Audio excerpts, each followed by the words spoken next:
Imagine spending your whole life chasing the secret to wealth, only to discover that the guy everyone calls a genius investor didn't get rich the way you think.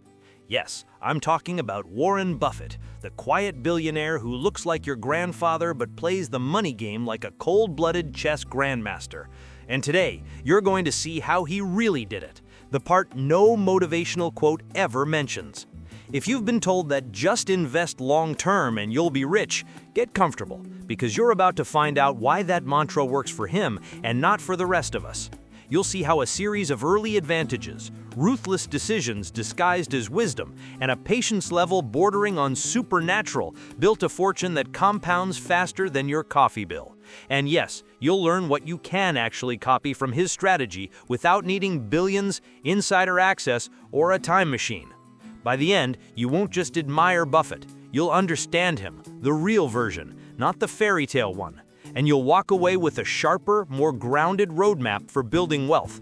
No fantasies, no sugarcoating, just the truth behind the myth, told with the same bluntness Buffett himself would use, if he weren't so polite.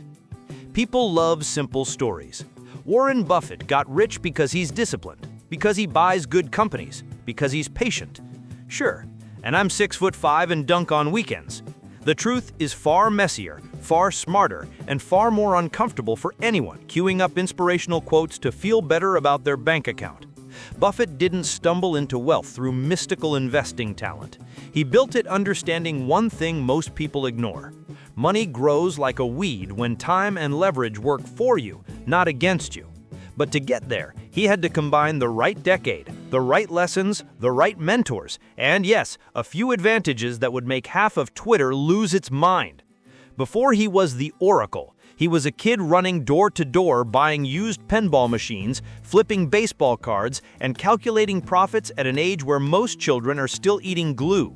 By the time he was a teenager, he'd saved more than many adults do in their entire lives. Not because he was lucky, but because he had already figured out that every dollar could become an army if you let it. And he started building that army early, obsessively, almost maniacally. That's exactly why most people misunderstand his story. They study Buffett the billionaire, not Buffett the relentless compounder who spent decades planting seeds long before anyone noticed.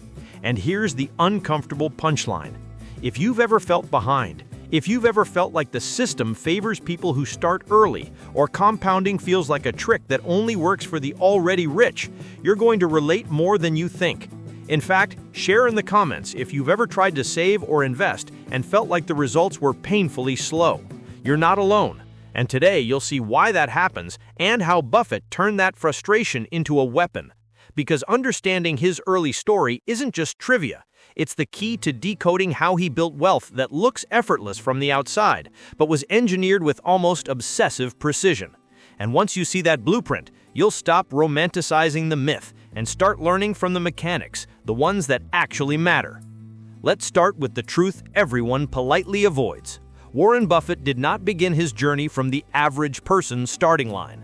And no, this isn't about privilege, connections, or some hidden family vault. His real advantage was far more brutal. He started compounding before most people even understand what money is. Buffett made his first investment at 11. 11!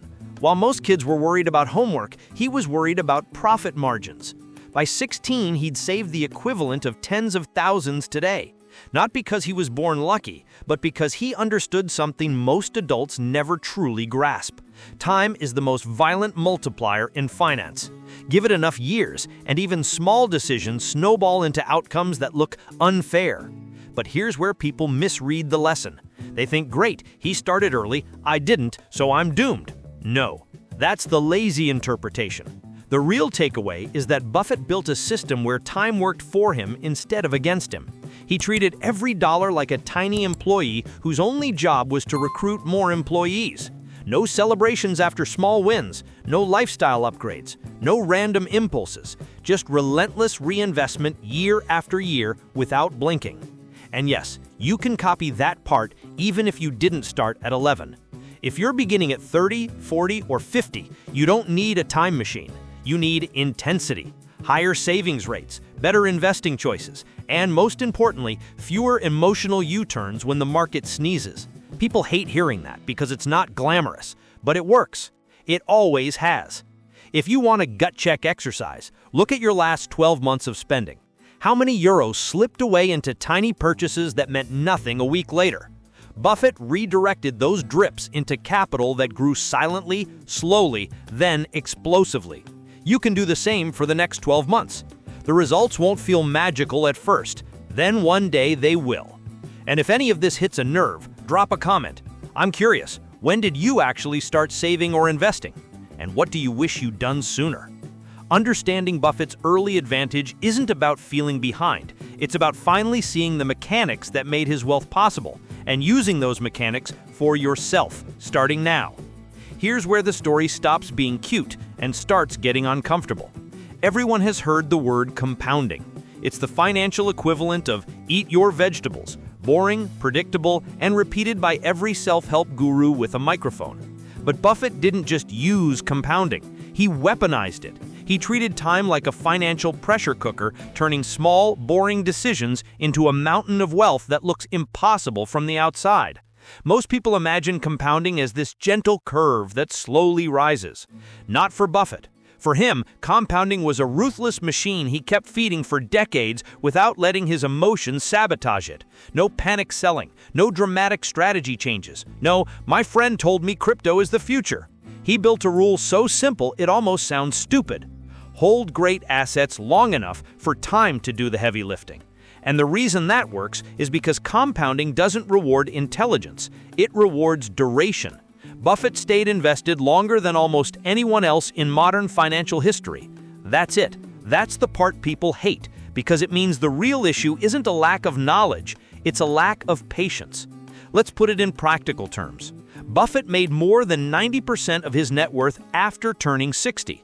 That alone should make you rethink your entire timeline. If your investments have existed for 2 years and you're already disappointed, congratulations. You've just proven you're human and completely out of sync with how wealth actually grows. Here's what you can apply today, without billions or insider deals. Pick investments you truly understand and that don't depend on hype cycles. Commit to holding them for years, not months. Stop checking your portfolio like it's a toxic ex. Reacting less makes you wealthier. Automate contributions so discipline doesn't depend on how motivated you feel on a Tuesday. You want a gut check? Look back at every time you sold something too early because you got nervous.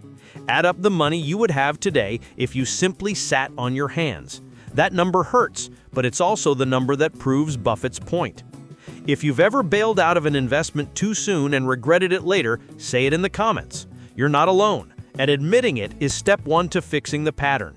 Because the truth is simple. Buffett didn't beat the market by outsmarting everyone. He beat the market by outlasting them. Here's the plot twist most people skip because it ruins the fairy tale.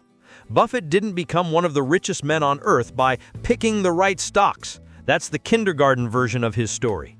The real shift, the one that multiplied his wealth into something monstrous, happened when he stopped treating stocks like lottery tickets and started treating them like entire businesses he owned.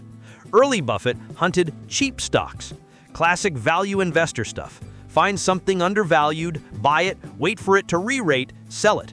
Cute, profitable, but limited. He quickly learned that flipping mediocre companies is like flipping old cars. You spend more time fixing problems than collecting profits. Then came the moment everything changed. He stumbled into companies so strong, so resilient, so cash generative that selling them started to feel stupid. Think about Coca-Cola. Think about American Express. These weren't plays. They were machines that printed cash with the reliability of sunrise. That's when Buffett evolved from investor to owner, and the game tilted entirely in his favor. Why does this matter to you? Because most people still invest like pre-transformation Buffett, chasing deals, scanning charts, getting high on the idea of timing the perfect dip.